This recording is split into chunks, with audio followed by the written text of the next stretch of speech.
ಸುರಕ್ಷತೆ, ಮಕ್ಕಳಿಗೆ ಬೇಕಾಗಿರುವಂತದ್ದು ತುಂಬಾ ಸುರಕ್ಷತೆ. ಈ ಚಿಕ್ಕ ಮಕ್ಕಳಿಂದನೂ ನಾವು ಅವ್ರಿಗೆ ಈ ದೇಹ ದಂಡನೆ, ಫಿಸಿಕಲ್ ಪನಿಷ್ಮೆಂಟ್ ಅಗತ್ಯ ಅಂತ ಅನಿಸದೇ ಹೊರತು ಎಲ್ಲೂ ದೇಹ ದಂಡನೆಯ ಅವಶ್ಯಕತೆ ಹೆಚ್ಚು ಕಾಣೋದಿಲ್ಲ. ಹಲವಾರು ಬಾರಿ ನಾವು ಮಕ್ಕಳಿಗೆ ಹೊಡೆಯೋದು ನಮ್ಮ ಭಾವನೆಗಳ ಮೇಲೆ ಕಂಟ್ರೋಲ್ ಇಲ್ಲದೆ, ನಾವು ಯಾವುದೋ ಒಂದು ಸ್ಟ್ರೆಸ್ ಅಲ್ಲಿ ಇರ್ತೇವೆ, ನಾವು ಯಾವುದೋ ಒಂದು ಬೇಸರದಲ್ಲಿ ಇರ್ತೇವೆ, ಆ ಸಮಯದಲ್ಲಿ ಮಗು ತಪ್ಪು ಮಾಡಿದಾಗ ಅದನ್ನು ಪನಿಷ್ ಮಾಡ್ತೇವೆ. ಇನ್ಫ್ಯಾಕ್ಟ್ ಕೆಲವೊಂದ್ಸರಿ ನಾವು ಖುಷಿಯಲ್ಲಿದ್ದಾಗ, ಸಮಾಧಾನದಲ್ಲಿದ್ದಾಗ ಆ ಮಗು ಅದಕ್ಕಿಂತ ದೊಡ್ಡ ತಪ್ಪು ಮಾಡಿದ್ರು ನಾವು ಪನಿಷ್ ಮಾಡಿರೋದು, ಮಕ್ಕಳಲ್ಲ ಬಿಡು ಅಂತ ಬಿಟ್ಟಿರ್ತೇವೆ. So we should understand that many times this physical punishment is not required. Emotional abuse, ಮಗು ಯಾವಾಗಲೂ ಹೀಯಾಳಿಸೋದು, ಇದು ಮಗು ಸರಿ ಇಲ್ಲ, ಇದು ಮಗು ಬಣ್ಣ ಸರಿ ಇಲ್ಲ, ಇದು ಮಗು ನನ್ನ ಮಗು ಅಲ್ಲ, ಇದು ನನ್ನ ಮಗು ಅಂತ ಹೇಳ್ಕೊಳ್ಳಿಕ್ಕೆ ನನಗೆ ಇಷ್ಟ ಇಲ್ಲ. ಈ ತರದ ಬೇಸರ ಆಗುವಂತ ಮಾತುಗಳು ಇದು ಈ ಜೊತೆಗೆ ಬಂದಿರ್ತಕ್ಕಂಥ ಮಕ್ಕಳಿಗಲ್ಲಿದ್ರು ಸ್ವಲ್ಪ ದೊಡ್ಡವರಾದ ತಕ್ಷಣ ಅವ್ರೇನೋ ಕ್ಲಾಸಿಂದ ಕಂಪ್ಲೇಂಟ್ಸ್ ಬರ್ತದೆ, ಮಾರ್ಕ್ಸ್ ಕಡಿಮೆ ತೆಗಿತಾರೆ, ಫೇಲ್ ಆಗ್ತಾರೆ, ದುಶ್ಚಟಗಳನ್ನ ಮಾಡ್ಲಿಕ್ಕೆ ಶುರು ಮಾಡ್ತಾರೆ. Immediately we shift, is not your child, ನನ್ನ ಮಗು ಅಲ್ಲ ಇದು, ನನಗೆ ನಿನ್ನ ಮಗು ಅಂತ ಹೇಳ್ಕೊಳ್ಳಿಕ್ಕೆ ನನಗೆ ನಾಚಿಕೆ ಆಗ್ತದೆ. ಸೊ ಈ ತರದ ಮಾತುಗಳು ಅವರಿಗೆ ಮನಸ್ಸಿಗೆ ನೋವನ್ನ ಮಾಡ್ತದೆ. ಅದರ ಬಗ್ಗೆ ನಮಗೆ ಗಮನ ಇರಬೇಕು, ಇಂಥದ್ರ ಬಗ್ಗೆ ಯೋಚನೆ ಮಾಡಬೇಕು. ಎಮೋಷನಲ್ ಅಬ್ಯೂಸ್, ನಾನು ಮಗು ಹೊಡೆಯೇ ಇಲ್ಲ ಸರ್, ಆದ್ರೆ ತುಂಬಾ ಅವಮಾನ ಮಾಡೋದು, ನೀನು ಉದ್ಧಾರ ಆಗೋದು, ನೀನು ದೊಡ್ಡವನಾಗಿ ಏನು ಸಾಧನೆ ಮಾಡೋದು, ನನಗೆ ನಿನ್ನ ಮೇಲೆ ಭರವಸೆನೇ ಇಲ್ಲ. ನಾನು ಒಂದು ಇಂಜಿನಿಯರಿಂಗ್ ವಿದ್ಯಾರ್ಥಿಯನ್ನು ನೋಡ್ತಾ ಇದ್ದೆ, ಒಳ ಬಂದಿದ್ದಾರೆ. ಈ ಸರಿ ಗ್ಯಾರಂಟಿ ಒಂದು ಮಿನಿಮಮ್ 4 ಸಬ್ಜೆಕ್ಟ್ ಫೇಲ್ ಆಗುತ್ತೆ ಸರ್, ಮಿನಿಮಮ್ 4 ಸಬ್ಜೆಕ್ಟ್. ಅವ್ನ ಮಗ ಹೇಳ್ತಾ ಇದ್ದಾರೆ, ಇಲ್ಲಮ್ಮ ನಾನು ಒಂದು ಮಾತ್ರ ಚೆನ್ನಾಗಿ ಮಾಡಿಲ್ಲ, ಉಳಿದೆಲ್ಲ ಮಾಡಿದ್ದೀನಿ. ಇಲ್ಲ, ನಂದು 4 ಸಬ್ಜೆಕ್ಟ್ ಗ್ಯಾರಂಟಿ. ರಿಸಲ್ಟ್ಸ್ ಬಂದಿಲ್ಲ, ಬರೋಕ್ಕಿಂತ ಮುಂಚೆ ಅಮ್ಮ ರಿಸಲ್ಟ್ಸ್ ಹೇಳ್ತಿದ್ದಾರೆ, ಸರಿ 4ರಲ್ಲಿ ಗ್ಯಾರಂಟಿ ಫೇಲ್ ಆಗುತ್ತೆ.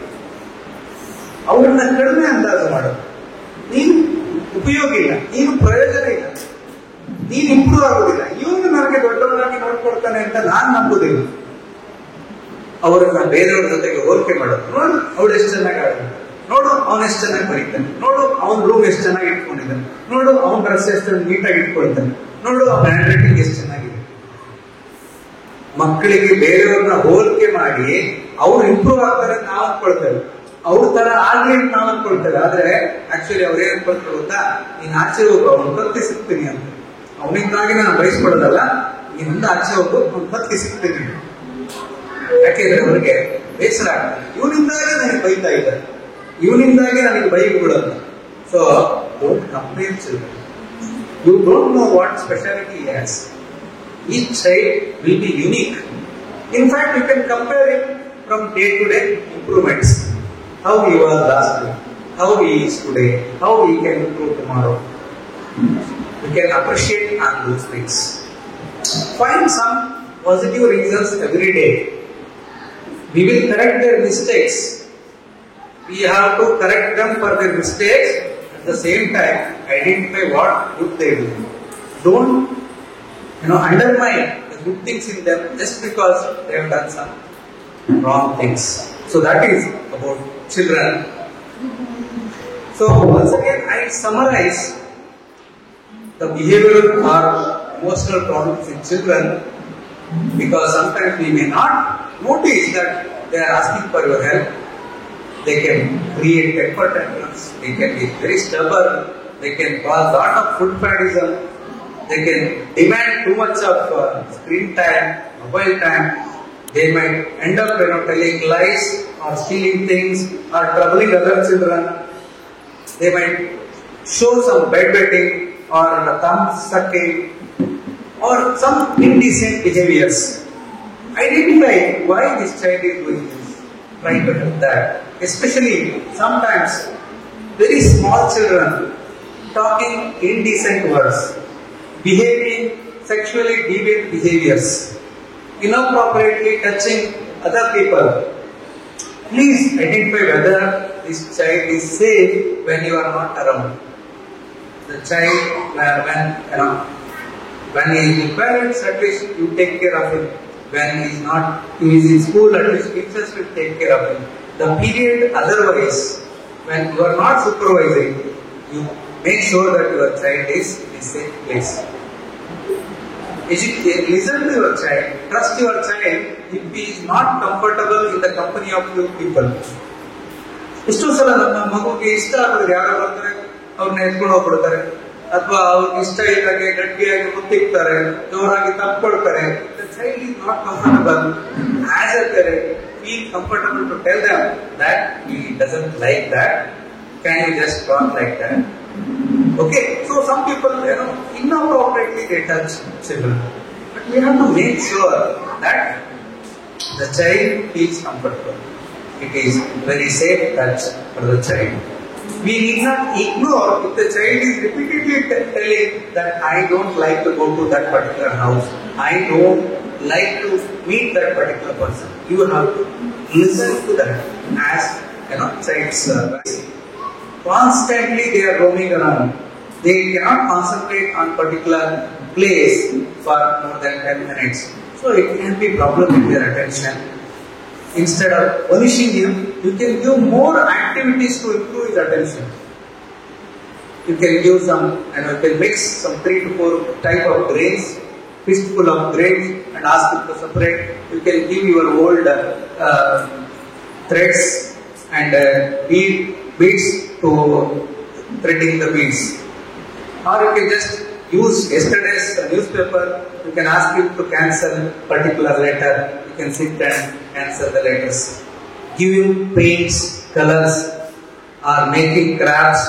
So the more and more time he sits with a particular event, his attention will improve. We underestimate the use of colors. Not many families allow them to do painting, drawing, use their fingers. Colours ಬಳಸಲಿಕ್ಕೆ ಶುರು ಮಾಡಿದ ತಕ್ಷಣ ನಮ್ಗೆ ಸಿಟ್ಟು ಬರುತ್ತೆ. ಮನೆಯೆಲ್ಲ ಗಲೀಜ್ ಮಾಡ್ತಾನೆ, ಗೋಡೆಗೆಲ್ಲ ಬಣ್ಣ ಹಚ್ಚಿಬಿಡ್ತಾನೆ, ಎಲ್ಲ ಕಡೆ ಹಾಳು ಮಾಡ್ಬಿಡ್ತಾನೆ. ಅವ್ರು ಹಾಳು ಮಾಡಿ ಅವ್ರು ಬಣ್ಣ ಹಚ್ಚಲಿ, ಪ್ರತಿ ಬಣ್ಣಗಳ ಪರಿಚಯ ಅವ್ರಿಗೆ ಇರ್ಲಿ. ಸ್ವಲ್ಪ ಗೋಡೆ ಗಲೀಜ್ ಹಾಕ್ಬೋದು, ಸ್ವಲ್ಪ ಸೋಫಾ ಗಲೀಜ್ ಹಾಕ್ಬೋದು, don't worry. But he learns the colors, name of the colors, his attention will improve. Once he finishes the drawing, you appreciate it, you show it to your relatives, his self-esteem will grow. You can clean it up later. We have only 2 choices: a house with children or a clean house. We need not get angry with our house is not clean because of children. ಈಗಷ್ಟೇ clean ಮಾಡಿದ್ದೆ, already ಕ್ಲೀನೇ ಮಾಡಿಲ್ಲ ಅನ್ನೋದು ಮಾಡ್ಬಿಡ್ತಾರೆ. ಈ ಮಕ್ಕಳು ಯಾವಾಗಾದ್ರೂ ರಜೆ ಮುಗಿಯುತ್ತೆ, ಯಾವಾಗ ಶಾಲೆ ಶುರು ಆಗುತ್ತೆ ಅಂತ ಕಾಯ್ತಾ ಇದ್ದೀನಿ. So imagine your house is with children, definitely they are going to color your sofas, color your walls, everything is fine. But don't think it is wrong. Allow them to draw. Color ಮಾಡಿ, ಜೇಡಿ ಮಣ್ಣಲ್ಲಿ ಆಡಿ, ಮರಳಲ್ಲಿ ಆಡಿ, ನೀರಲ್ಲಿ ಆಡಿ. ನೋಡೋ, ಹೊರಗೆ ಹೋಗಿ ಏನಾದ್ರು ಪ್ಯಾಂಟ್ ಗಲೀಜ್ ಮಾಡ್ಕೊಂಡು ಬಂದ್ಯಾ, ಗಲೀಜ್ ಮಾಡ್ಕೊಳ್ಳಿ. ಇದ್ರೆ ನೀರಲ್ಲಿ ಆಡೋದು ಹೇಗೆ? ಗಲೀಜ್ ಮಾಡ್ಕೊಳ್ಳಿ. ಮಣ್ಣಲ್ಲಿ ಆಡಿ ಬಟ್ಟೆ ಗಲೀಜಾಗುತ್ತೆ, ಮಣ್ಣಲ್ಲಿ ಆಡುದು ಹೇಗೆ? ಮಣ್ಣಲ್ಲಿ ಆಡದಿದ್ರೆ ಅವರಿಗೆ ಮಣ್ಣಿನ ಸುಗಂಧ ಗೊತ್ತಾಗೋದು ಹೇಗೆ? ಮರಳಿನ ಜೊತೆಗೆ ಆಡದೆ ಅವರಿಗೆ ಆ ಸ್ಪರ್ಶ ಗೊತ್ತಾಗೋದು ಹೇಗೆ? ಮಗುವಿಗೆ ಸ್ಪರ್ಶ ಬೇಕು, ಬಿಸಿ ಸ್ಪರ್ಶ ಬೇಕು, ಮರಳಿನ ಸ್ಪರ್ಶ ಬೇಕು, ಮಣ್ಣಿನ ಸ್ಪರ್ಶ ಬೇಕು, ಗಿಡಗಳ ಸ್ಪರ್ಶ ಬೇಕು, ಹಸಿರು ಹುಲ್ಲಿನ ಸ್ಪರ್ಶ ಬೇಕು, ನೀರಿನಲ್ಲಿ ಆಡಬೇಕು, ಸಮುದ್ರದ ತಡಿಯಲ್ಲಿ ಆಡಬೇಕು. ಎಲ್ಲಗಳ ಸ್ಪರ್ಶ ಮಗುವಿನ ಮಿದುಳು ಚುರುಕಾಗಲಿಕ್ಕೆ ಕಾರಣ ಆಗ್ತದೆ. ಯಾಕೆಂದ್ರೆ ಅವನ ಚರ್ಮದಿಂದ ಆ ಸಂವೇದನೆಗಳು ಮಿದುಳಿಗೆ ತಲುಪುತ್ತದೆ. ಬಣ್ಣಗಳ ಜೊತೆಗೆ ಆಟ ಆಡುವಾಗ ಕಣ್ಣಿನ ನರಗಳಿಂದ ಅವನ ಮಿದುಳು ಬೆಳೀತದೆ. ಅವನು ವಿವಿಧ ರೀತಿಯ ಸಂಗೀತಗಳನ್ನ, ಶಬ್ದಗಳನ್ನು ಕೇಳುವಾಗ ಕಿವಿಯ ಮೂಲಕ ಅವನ ಮಿದುಳು ಬೆಳೆಯುತ್ತದೆ. ಇದು ನಾವು ನೆನಪಲ್ಲಿ ಇಟ್ಕೊಳ್ಬೇಕು. ಈ ಮಕ್ಕಳ ಜೊತೆಗೆ ಕೆಲಸ ಮಾಡ್ತಾ ಇರ್ತಕ್ಕಂಥ ಒಬ್ಬ ಅದ್ಭುತ ಶಿಕ್ಷಕ ಗೀಜುಬಾಯಿ ಪದೇಕ ಅಂತ ಹೇಳಿ, ಮಕ್ಕಳ ಜೊತೆಗೆ ಸಾಕಷ್ಟು ಮಕ್ಕಳ ಬಗ್ಗೆ ಕಾಳಜಿ ಇರ್ತಕ್ಕಂಥ ಒಬ್ಬ ಶಿಕ್ಷಕ ಬರೀತಾನೆ. ಇದನ್ನ ಕನ್ನಡಕ್ಕೆ ಡಾಕ್ಟರ್ ಮಹಾಬಲೇಶ್ವರ ರಾವ್ ಅವರು ಅನುವಾದ ಮಾಡಿದ್ದಾರೆ. ಈ ಕವನದ ಹೆಸರು ನನಗೆಲ್ಲಿಯ ನೆಮ್ಮದಿ. ಎಲ್ಲಿಯವರೆಗೂ ಮಕ್ಕಳು ಮನೆಯಲ್ಲಿ ಪೆಟ್ಟು ತಿನ್ನುವರೋ, ಶಾಲೆಗಳಲ್ಲಿ ಬೈಗುಳ ತಿನ್ನುವರೋ, ಅಲ್ಲಿಯವರೆಗೂ ನನಗೆಲ್ಲಿಯ ನೆಮ್ಮದಿ. ಎಲ್ಲಿಯವರೆಗೂ ಮಕ್ಕಳಿಗೆ ಶಾಲೆಗಳು, ವಾಚನಾಲಯಗಳು, ವನ ಉದ್ಯಾನವನಗಳು, ಆಟದ ಬಯಲು ನಿರ್ಮಾಣವಾಗುವುದಿಲ್ಲವೋ ಅಲ್ಲಿಯವರೆಗೂ ನನಗೆಲ್ಲಿಯ ನೆಮ್ಮದಿ. ಎಲ್ಲಿಯವರೆಗೂ ಮಕ್ಕಳಿಗೆ ಪ್ರೇಮಾದರಗಳು ದೊರೆಯುವುದಿಲ್ಲವೋ ಅಲ್ಲಿಯವರೆಗೂ ನನಗೆಲ್ಲಿಯ ನೆಮ್ಮದಿ. The children needs libraries, they need grounds to play, they need your appreciation. ನೆನಪಿರಲಿ, ಓಣಿಯ ಧೂಳು ಮಗುವಿಗೆ ಅಮೂಲ್ಯ. ಓಣಿಯ ಧೂಳು. If the child plays in dust and mud, don't worry, it's required. ಶ್ರೀಗಂಧದ ಹುಡಿಯಾಗಿ ತಂಗಾಳಿಯ ತಂಪು ಮಗುವಿಗೆ ಹಿತ. ತಾಯಿಯ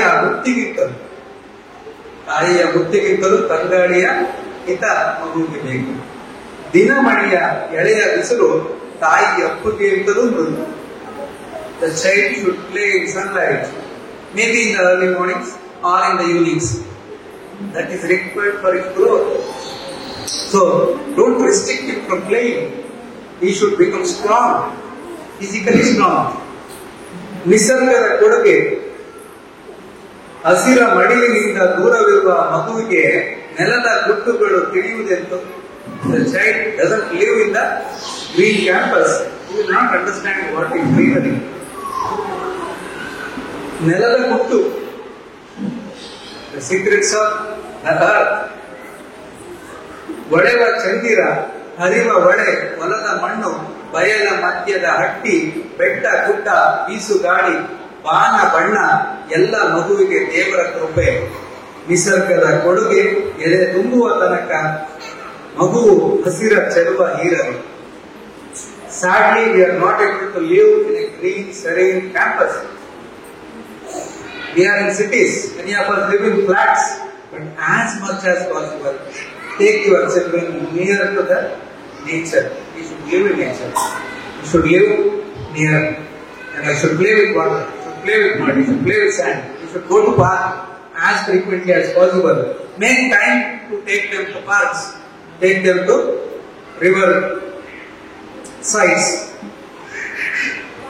ನಾನು ಎಲ್ಲಿ ಆಡಲಿ, ಎಲ್ಲಿ ಹಾರಲಿ, ಎಲ್ಲಿ ಓಡಲಿ? The child is asking. There is no place for me to jump. There is no place for me to play. At the same time, there are no companions these days to play. ಯಾರೊಡನೆ ಮಾತನಾಡಿದರೆ ಅಮ್ಮ ರಗಳೆ ಎನ್ನುವರು. ಮಾತಾಡಕ್ಕೋದ್ರೆ ಸುಮ್ಮನೆ ಕೂತ್ಕೊಳ್ಳ, ಏನ್ ಕಿಟಿಕಿಟಿ ನಿಂದು ಅಂತ ಹೇಳ್ತಾಳಮ್ಮ. ಆಟ ಆಡಿದರೆ ಕೋಪ ಬರುವುದು ಅಪ್ಪನಿಗೆ. The child plays, father will get angry. Just keep quiet and read. ಹಾಡಿದರೆ ಹೇಳುವರು ಕುಳಿತುಕೋ, ಹಾಡಿದರೆ ಹೇಳುವರು ಮೌನವಾಗಿರು. ಹೇಳಿ ನನಗೆ, ನಾನು ಎಲ್ಲಿಗೆ ಹೋಗಲಿ, ಏನು ಮಾಡಲಿ? If I talk, you will ask me to shut your mouth. If I jump, you will tell that keep quiet. If I sing, you will tell me to close my mouth. So what shall I do?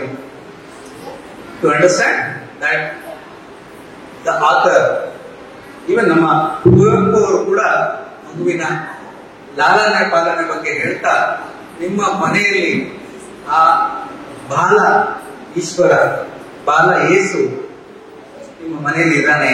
ನೀವು ಅವನಿಗೆ ಬಟ್ಟೆ ತೊಳಿಸ್ತೀರಾ, ಅವನಿಗೆ ಸ್ನಾನ ಮಾಡಿಸ್ತೀರಾ, ಅವನಿಗೆ ಚಂದ ready ಮಾಡ್ತೀರಾ, ಅವನಿಗೆ ತಿನ್ನಿಸ್ತೀರಾ, ಅವನಿಗೆ ಅಕ್ಷರಾಭ್ಯಾಸ ಮಾಡಿಸ್ತೀರಾ.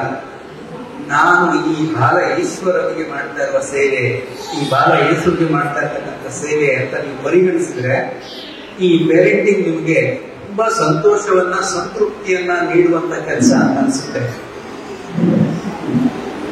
ಅದನ್ನ ಯಾವತ್ತೂ ಮರಿಬೇಡಿ. ನಾವು ಈ ಮಕ್ಕಳಿಗೆ ಕೃತಜ್ಞರಾಗಿರ್ಬೇಕು. ನಮಗೆ ಈ ಮಕ್ಕಳು ಮನೆಯಲ್ಲಿ ಇಲ್ಲ ಅಂತಿದ್ರೆ ಸಂತೋಷವೇ ಇಲ್ಲ. ಅದೇ ಗಂಡ ಹೆಂಡತಿ ಮುಖ ನೋಡ್ಕೊಂಡು ಕೂತಿರ್ಬೇಕಂತೀವಿ, ಅದೇ ಅತ್ತೆ ಸೊಸೆ ಮುಖ ನೋಡ್ಕೊಂಡು ಕೂತ್ಕೋಬೇಕು. ಎಷ್ಟೋ ಸಲ ಮನೆಯ ಸಂತೋಷಕ್ಕೆ, ಮನೆಯ ಸಂತೃಪ್ತಿಗೆ ಎಲ್ಲ ಮನೆಯ ಸದಸ್ಯರು ಒಟ್ಟಿಗೆ ಇರ್ಲಿಕ್ಕೆ ಕಾರಣ ಈ ಮಗು. ಇಷ್ಟು ಸಂತೋಷವನ್ನು ನೀಡಿರ್ತಕ್ಕಂಥ ಮಗುವಿಗೆ ನಾನು ಥ್ಯಾಂಕ್ಫುಲ್ ಆಗಿರ್ಬೇಕಲ್ಲ. So it's our part to be grateful to these children for being in our life and making us feel a parent. So he gives a degree for us, ಅಲ್ವಾ? ಇವತ್ತರಿಂದ ಆ ಮಕ್ಕಳಿಗೆ ಹೆಚ್ಚು ಕೃತಜ್ಞರಾಗಿ, ಥ್ಯಾಂಕ್ಫುಲ್ ಆಗಿ ಇರುವಂತಹ ಕೆಲಸ ನಾವು ಮಾಡೋಣ ಅಂತ ಹೇಳ್ತಾ, ನೀವೇನು ಈಗ ತ್ಯಾಗ ಮಾಡ್ತಾ ಇದ್ದೀರಿ, ಹಲವಾರು ಜನ ಇಬ್ರು ಗಂಡ ಹೆಂಡತಿ ಕೆಲಸ ಮಾಡ್ತಾ ಇದ್ದೀರಾ, ಅದ್ರ ಜೊತೆಗೆ ಮಕ್ಕಳನ್ನ ನೋಡ್ಕೊಳ್ತಾ ಇದ್ದೀರಾ.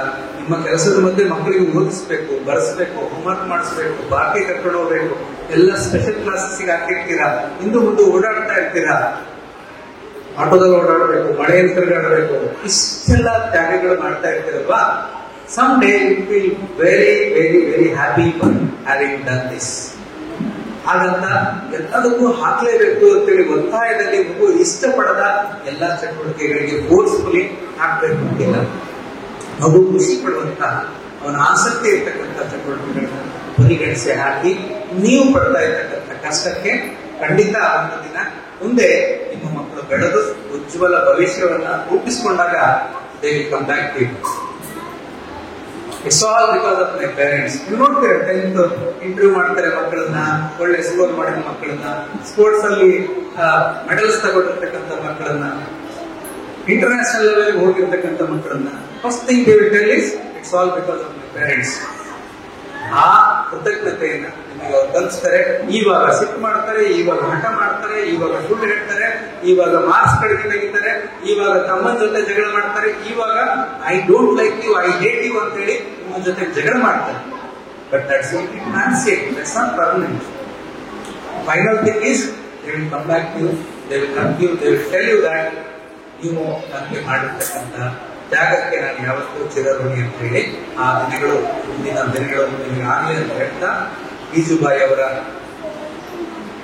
ಆಸೆಯಂತೆ ಮಕ್ಕಳಿಗೆ ಸಾಧ್ಯವಾದಷ್ಟು ಸುರಕ್ಷಿತವಾದಂತಹ ಬಾಲ್ಯವನ್ನ, ನೆನಪಿಡುವಂತ ಬಾಲ್ಯವನ್ನ ಕೊಡುವಂತಹ ತಂದೆ ತಾಯಿಗಳು ನಾವು ಆಗೋಣ ಅಂತ ಹೇಳಿ ನಾನು ಹಾರೈಸ್ತಾ ನನ್ನ ಮಕ್ಕಳಿಗೆ ಮುಗಿಸ್ತೇನೆ. ಅವಕಾಶಕ್ಕಾಗಿ ಧನ್ಯವಾದಗಳು.